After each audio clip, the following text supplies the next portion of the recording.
back to Daily Sews and Stuff.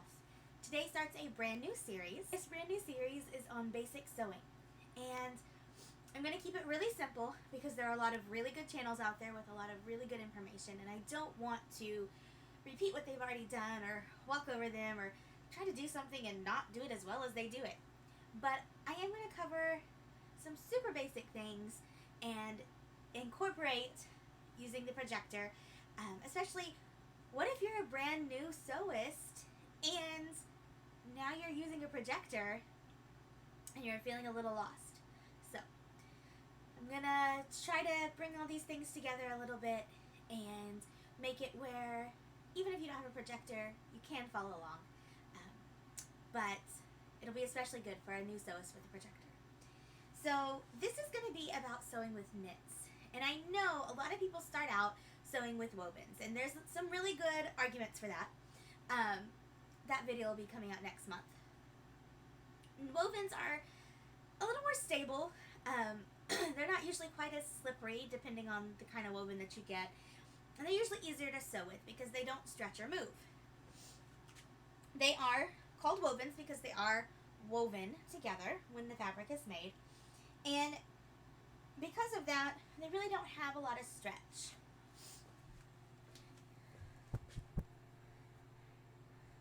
There might be a little give in the bias, which is across the grain, but there's not a lot of give. So you have Grainline running through the fabric, and then which is vertical, and there's cross grain, which is horizontal, and then there's the bias, which is on the diagonal. And that's important when you're sewing to know about grain lines because they are woven. That's the selvage on this woven. But here's a cut edge. They fray, and so the seams and everything always have to be finished to keep them from fraying and unraveling what you've sewn.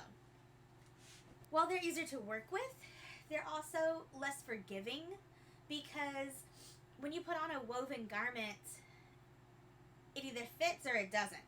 There's not a lot of in between. Something that's nice about knit, however, is that it's stretchy. And because it is stretchy, even if your fit is a little bit off, it doesn't matter as much because it will stretch to cover your body. Knit garments also tend to be simpler in construction because they rely on the stretchiness of the fabric to create the shape rather than the seam lines that you put in. So they can be a lot easier to sew. This is knit fabric, and it is called knit because it is knit together with a machine, obviously. And they can be stretchy two-way. Actually, usually if they're stretchy two-way, it's stretchy like this on the cross grain. Or they can be four-way, which is cross grain and vertical grain. It is actually really important to understand the difference between two-way stretch and four-way stretch. Two-way stretch only is going to stretch around horizontally your body. Four-way stretch is going to stretch horizontally around your body and vertically around your body. So something super tight, like a pair of leggings, is going to need vertical stretch as well. So, for instance, when you sit down, the pants will stay up because they've got the vertical stretch to move that way too. So when you get a pattern, it's very important that you look and see what the stretch requirements are. Are they two-way only, or can it be used with four-way? Usually a pattern will tell you this is for a stable two-way knit, or it will say this is for a four-way knit only, or it will say this is for a two-way or four-way knit. And so then you can use that to help you decide. Some really good fabric shops online will tell you what kind of stretch a fabric has. And they'll also tell you the stretch percentage, which is really cool. You can also figure that out. Several pattern companies have little cheater documents that you can print for free that will tell you cut a 8-inch square, fold it in half so it's 4 inches, and then pull it. And if it goes from 4 inches to 8 inches, it's got 100% stretch. If it goes from 4 inches to 6 inches, it's got 50% stretch. And you can figure out your stretch that way if you didn't know when you bought it or if you've already forgotten, which is what usually happens to me. So get your pattern and look and see what kind of stretch you need and how much stretch you need. And if you buy fabric that fits those requirements, that is a really good way to set yourself up for success. Another thing to take into consideration is the drapiness of your fabric. And that one is something that comes with a little more practice and a little more doing. So it can be hard to explain and understand. But for instance, this is the Laundry Day tee from Love Notions. And it's a flowy garment. And it needs a kind of a thin, flowy fabric. If I had chosen this fabric, which is still fairly thin, but it's not very drapey. You can see whenever you plop it down, it kind of stands on its own for a second and it doesn't quite move the same way. This one moves. If you floof it, it just kind of goes back to its own thing. So with a swing style top like this one, which is going to start with your largest part and sort of flow from there, you want it to have the flow. You don't want it to drape. You don't want it to tint from your largest part. If this was from a stiffer fabric, it would look very much like a tint on me, and that wouldn't be flattering. So what I'm going to be making today is another Love Notions pattern. Now the Laundry Day tee is a free pattern, and that is a great beginner pattern. It's called the Laundry Day tee because they say if it's laundry day, forget about it. Just make yourself a new shirt. It'll be faster than doing laundry, and I love that. If you join their group on Facebook, you get the code, and then you get it for free. I'll have all these links in the description box below. And also a link to Serge Fabric Shop, because I love that shop, and they do a really great job of telling you the stretch and percentages. Although, there are lots of good places to buy fabric online these days. Back to what I was saying. I'm going to sew the Summer Basics tank today. And because I already have a Laundry Day tee, and because I want to use this fabric, which doesn't have the same kind of drape. But if you would like to follow along with just slightly different things, go ahead and download the Laundry Day tee for free. I will put a little card up here. Hopefully I'm pointing to the right place. Which is a link to another video that I have that will show you how I go through and pinpoint on a pattern on the computer exactly which size I need for a pattern. And actually it's a Love Notions pattern, a different one, classic tee, but the same idea. And that will be really helpful for you choosing which size you're going to cut out. And it will show you some different options for grading a pattern if you need to grade at all. Love Notions, like I said, has the full bust adjustment built in on most of their patterns, and that eliminates the need for grading for me for the most part. But I usually still end up needing to do a height adjustment, which is another video that I'll link up here somewhere. So you can watch those videos to see how to prepare your pattern if you are ready to do that. If that scares you, if grading or height adjustment scares you still, that's okay. You can just watch to choose your size. Go with the size you need. Now, an important caveat here is don't be like, oh, I always wear a size medium t-shirt. I'm a medium. No.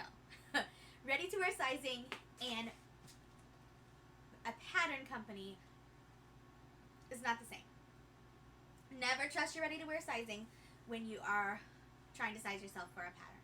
Get a measuring tape, measure your body, and use your measurements to figure out what size you are. And don't take it personally, because you'll probably be a bigger size for a pattern company than you are in ready to wear. That's okay. It doesn't matter what size you are. You know, that letter or that number doesn't matter. What matters is that the clothes fit you. And I promise the clothes fitting you is going to look way better than the clothes fitting you is going to look way better than you trying to make something work because you're sad about whatever size the pattern company determines that you are. If this is a really big problem for you,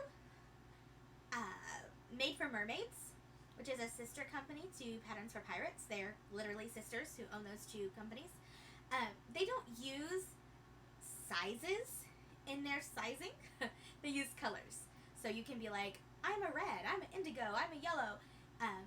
And that does correspond to a size chart, but it's not small, medium, large, 14, 16, 18, whatever. So that could be really helpful for you if that's something that you struggle with, which I know is something a lot of people struggle with. And for me, it is a little off-putting to say, I usually wear like a medium or a large, and oh, in this pattern company, I'm an extra, extra large. Wow, I don't think I'm quite that big. But the fact that the clothes fit me makes up for it in a way that doesn't really bother me anymore.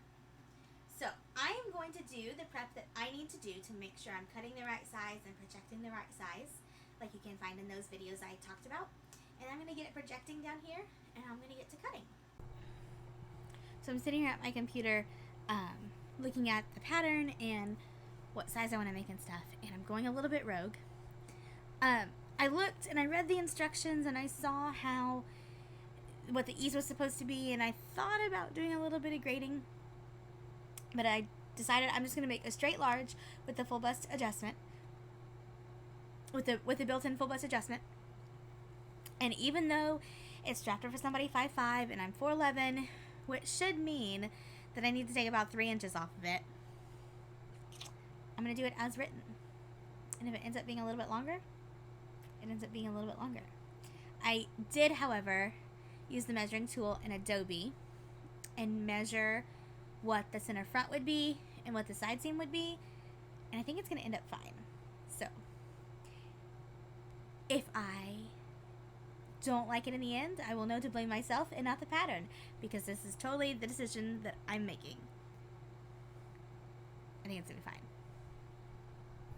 Okay, so you can see that this is a different day. You can see my kids playing down there on the floor and freaking out about what I've done with my phone. But I am showing you that I'm going to be cutting out my pattern now. So I have put it, you can't really see because the sunlight was too bright, even with the light turned off there. But I've put it on, oh, my son is giving me a gift of a monster. He's telling me all about it. Alright, so I'm putting my fabric down on my cutting table, and I have my projector projecting the pattern, and like I said, I'm not going to alter it. So the first thing I need to do is make sure that I am putting my fabric the correct direction. The pattern will have a long line that will tell you the grain line, and that is going to go basically matching the selvage of your fabric. Once I put the fabric down, you should be able to see a little bit better, although this is a very dark fabric. So the grain line is going to run parallel to your selvage, and a lot of times there will be in a knit pattern a stretch arrow too, and you want to make sure that the greatest stretch is going along that line. So it can be difficult to see in a knit if you are on grain or not. Woven, because it's literally woven, is easy to see, and knit, because it's literally knit, can be more difficult. But there's always these little ribs and lines that show you, and the brighter light you can see it really well usually. Think about a knit sweater and think about how it goes ribbed, concave, ribbed, concave. It's like that on a much smaller scale. The problem is that knit, because it is just not as stable as woven, can go a little wonky on you. So it can take you some time to really get everything laid out nicely. Knit also has the propensity to roll, and it will roll to the right side, which can help you find the right side of a fabric if you're ever a little curious and confused. but it also means that it's difficult to count on the end. So what I did right here was I used my ruler to fold against to help me keep that grain straight where it was. I've got a big piece of fabric here that I'm using, and I don't want to cut it too small, but a smaller piece is easier to work with at the beginning. The other thing about knit is because it is stretchy, if you let it hang off the edge of your cutting table, it's going to stretch and it's not going to work as well. So I am going to use my ruler as a weight, and I'm going to use my magnets. You can see my quick tip about that with a little card up at the top.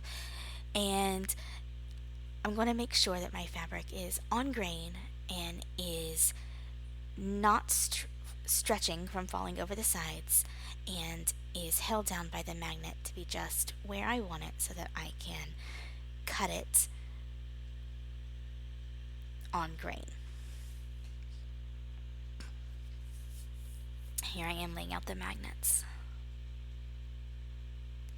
I'm going to leave this in real time because I think it's really important for you to see, especially if you are new. This is laying out your fabric as a place you want to take your time. You want to make sure that everything is just right before you start cutting.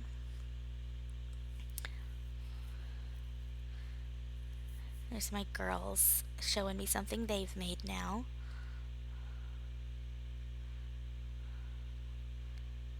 You can see that as a mother, I had to have my children entertained.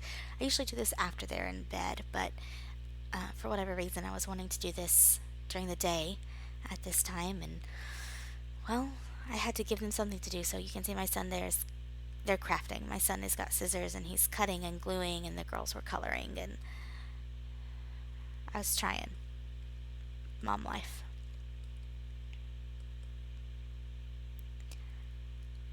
So I'm making sure that the fold line of my pattern is directly on the fold of my fabric so that I have got everything just so. And there's a little wrinkle there. Hopefully I'm going to fix that soon. Come on, Grainline, get rid of that wrinkle. Something I may not have mentioned earlier is I did make sure that my pattern was calibrated correctly whenever I pulled it up. I always check either the grid or the square to be sure that my pattern is right before I start cutting. You can generally trust your zoom percentage. It's going to be the same across all pattern companies and everything, but sometimes it's just a hair off, and it's better to double check before you cut. Alright, so here Grainline, that's me, is putting a few more magnets out, getting a few more things ready to go. Oh, I finally straightened that wrinkle. Good job, me. And getting everything totally ready to cut. This is a process that takes a lot less time when you're not being a mom while you're doing it.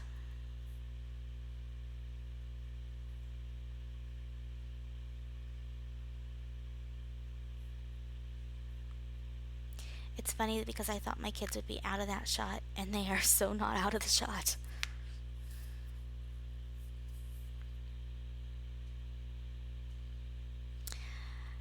Alright, so if you are new, I feel very obligated to tell you to be very, very careful with a rotary cutter. Use the safety. Keep it safe. It is very sharp. Be safe.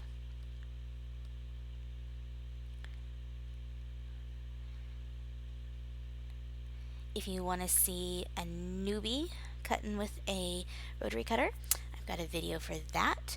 I don't know, at this point I've said so many times I'd put up a card, I might be running out of cards. Definitely check out my entire pattern projecting series for things like that. But if I've got some cards left, I will put a card up for that particular video. Oh, they've made me something else. Apparently it wasn't finished. So I'm making sure that I go along the entire outer edge of this pattern, and I'm getting all of it cut.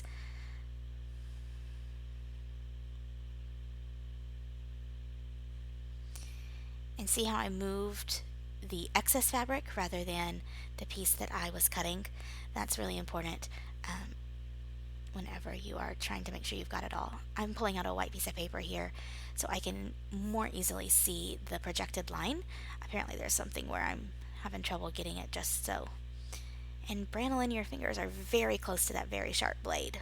What are you doing, girl? Treat your fingers better than I was treating mine that day. Alright, so I've got that corner just the way I wanted it now. And I'm pulling, oh, I need a new rotary blade is what I need. I'm pulling away all the excess, and what I have left is my shirt front.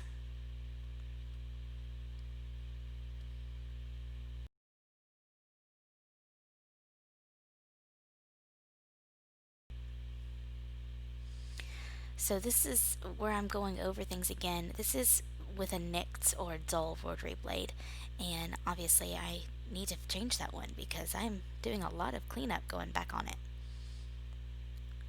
I don't remember this. It's been a little while since I actually did this. Hopefully I changed it. I think I did. Alright, so there is my bodice front, and then I will need to do basically the same thing. I think I was trying to show you what it said, but we can't read that, Grainline. I'm going to do basically the same thing for the bodice back, and then I will also need to cut the, what do you call them? Binding for the neck and the armbands. And that is probably in a cut chart, and I'll use a ruler to do it. It might be a piece on there. Oh, there was a request for a hole punch. That's what I just handed right there. So I'm going to go ahead and speed up this second one. You don't need to see me doing this whole thing again. That's basically a repeat in real time. The process is basically the same though. I am just laying out the fabric just like it was, and I'm going to cut again. So not letting the fabric drape over the side of the table, making sure that I've got everything on grain, using my magnets or pattern weights to make sure that everything is held still. Those are all still really important things. Once I get my rotary cutter out, making sure that I am safe and making sure that I am following the outline of that pattern exactly. Same exact process, just with a slightly differently shaped piece because this is the back.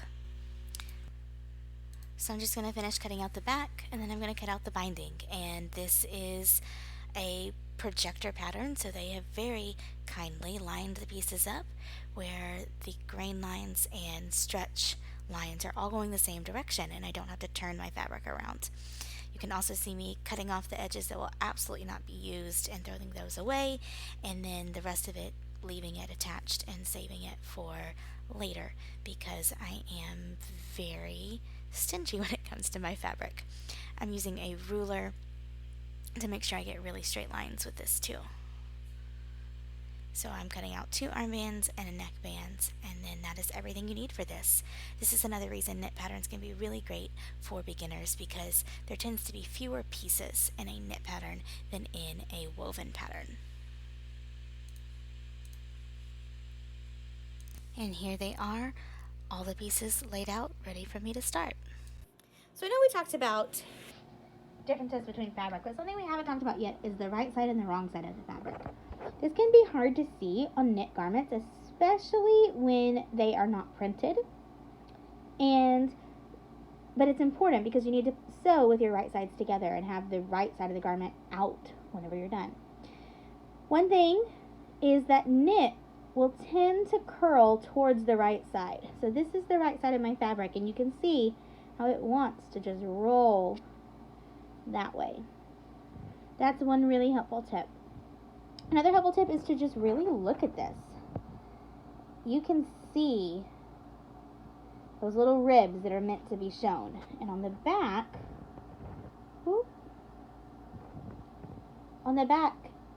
it's just not quite the same. It doesn't have those defined vertical ridges. The back also feels very different. Feels, you can almost kind of feel those loops a little bit. And so it feels different than the front does. So those are some tips for figuring out which is your right side and your wrong side for knit. But honestly, the biggest thing is to just be consistent. If you make an entire garment inside out, but you make every single piece inside out, no one's probably going to notice. Or at the very least, you can pull an Angela Walters and say it was an unintentional customization. But if you make a garment where, you know, the front of it has the right side out and the back of it has the wrong side out, that someone is going to notice. I mean, I guess you could still call it an unintentional customization, but it looks less on purpose. So I'm going to put my tank top right sides together.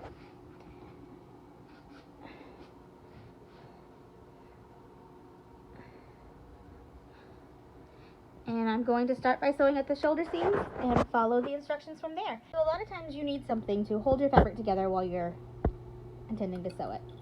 These clips are very handy. You can get them really cheap on Amazon for holding knits together. Sometimes thicker fabrics work better with it, or fabric you don't want to necessarily puncture holes in. Then you can also use pins.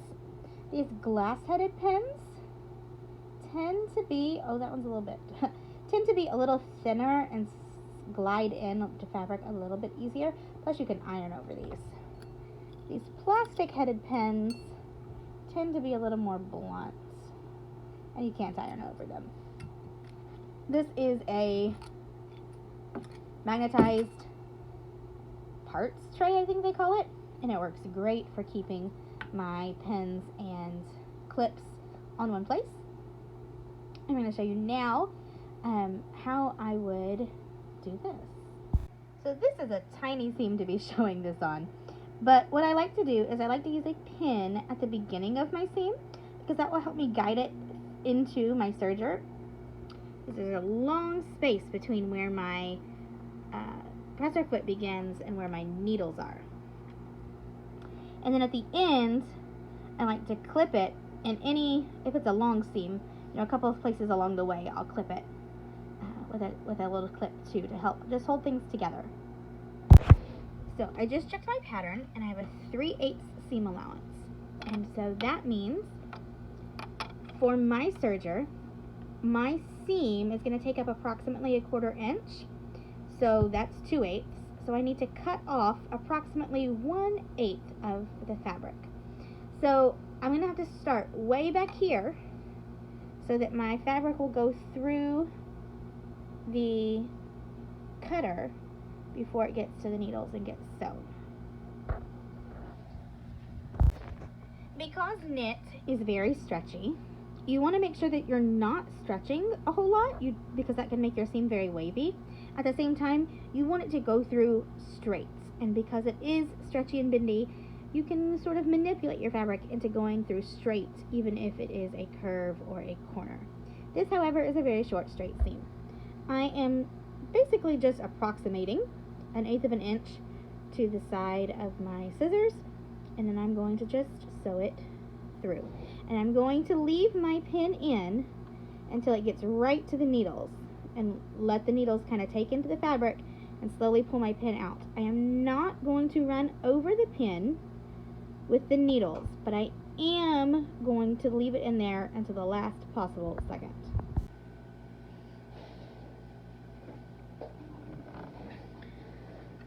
Alright,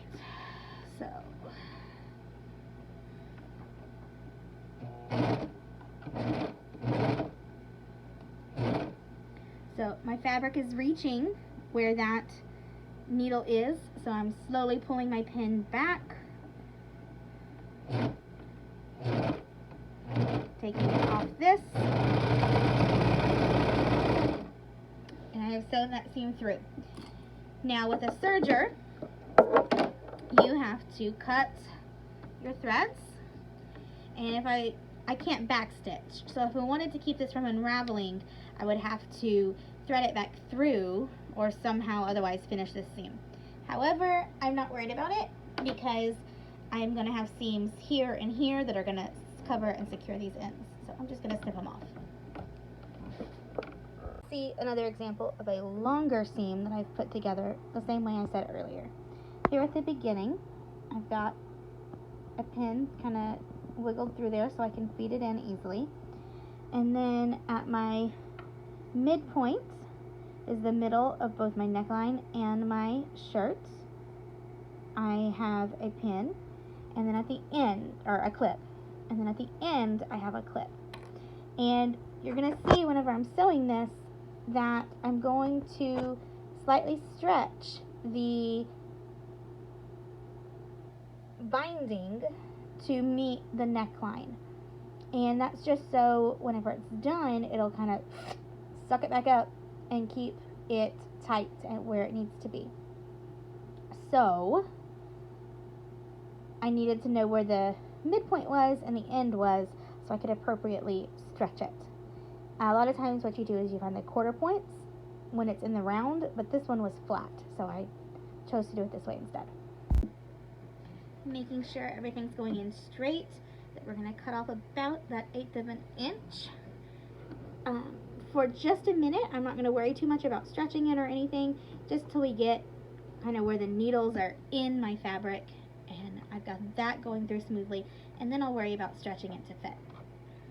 So cutting off about 1/8 of an inch to have my 3/8 seam allowance, and watching this pin to make sure it doesn't go under my needles.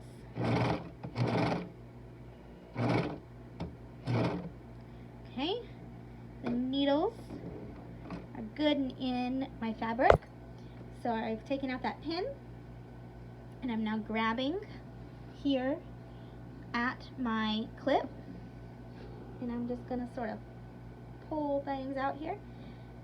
Now this neckline is a curve like I said earlier, but I am going to make sure that that's going through my machine straight, so that,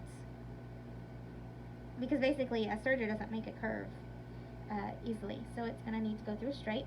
And then I'm just going to lightly stretch my binding so that it fits the neckline.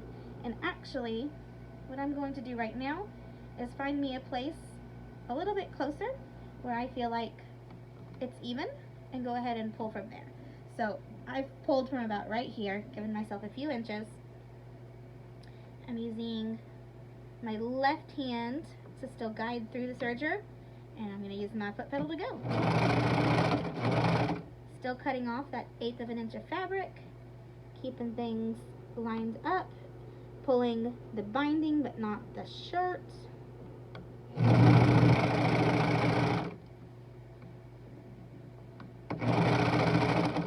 Now this sounds super complicated, and it is a coordination of several things, but honestly, once you've done it a couple of times, it's not hard. It's just a matter of coordinating your different appendages together. Okay, so I reached where I was holding. I'm going to go back to my clip, and I'm going to go ahead and hold that tension on the binding from the clip. And use my left hand still to guide it through.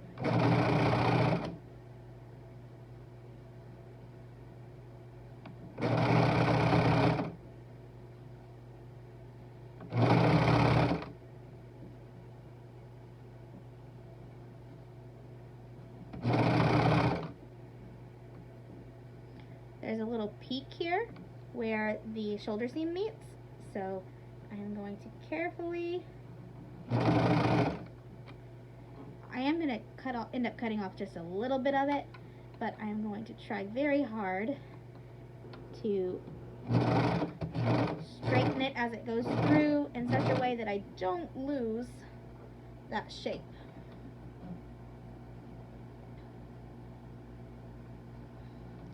And I've reached my clip. I don't want to keep going because that's going to put pressure on my fabric, or tension on my fabric in a way I don't want. I'm going to sort of hold my finger here, take this clip off, give it a few more stitches so I get past that awkward place. And then I'm going to repeat what I just did. And just to show that you can do this for many years and still not have it right, I had this pinned nice and everything, but you can see that my binding is a little shy of my shirt fabric. But right here where it's actually sewn, it's honestly about what's going to get cut off when I do this seam allowance. So I'm not going to worry too much about it. Done my seam just the same. Now, even though this is a really short seam, I really want this midpoint to line up, so I went ahead and put a clip there too. So I'm heating up my iron to press this down. I'm going to press the seam allowance up and also the binding up, and then I'll end up folding the binding down and then over. And then we'll stitch over that with the cover stitch to get a nice clean edge. But what I'm going to use is actually my easy press, what do you call it? It's a Cricut thing. Heat press. That thing right there. Easy press, I think it's called. I like that you can really control the temperature on it, and I like that the sole plate is super flat. But it's also really big and bulky, and so it doesn't always get into, oh, it's ready. It doesn't always get into tight corners as well, so sometimes I'll still pull out my iron for that. Forgot to mention, especially while pressing, it's important not to stretch this. So I'm going to be pressing down rather than ironing across whenever I do this. This is an absurd number of clips, and all but one of them is upside down because of how I'm actually going to sew this, but that's okay. It's going to work just fine. I'm going to put this under my cover stitch and top stitch around it, and then I will be done with this, and I'll probably be done for tonight, and I'll do the arm size and the side seam and the hem another time. So I can't get a good angle on my cover stitch other than holding my phone, but this is essentially what a cover stitch is for, and I am going to top stitch around here. I'm going to take off the clips as I come to them and just use them as another pair of hands to hold things in place till I get to them. I'll go all the way around. This will also encase all of my raw edges and all of the ends of my seams that I've previously sewn, at least on this side. On the other side, I'll get it when I do the arm side binding. And then I won't have to worry about finishing any seams except for this one. And it's easy to finish a cover stitch seam. If you want to know how you can, certainly find that on many YouTube videos, and eventually I'll get around to making one too. This is not right. That needle should, look, it's still threaded and everything, but it should be here in its home where it belongs. So let's try this again. Things are going much better this time. So I'm just sort of holding it with my hand under here, kind of feeling as I go and making sure that the bottom is getting caught.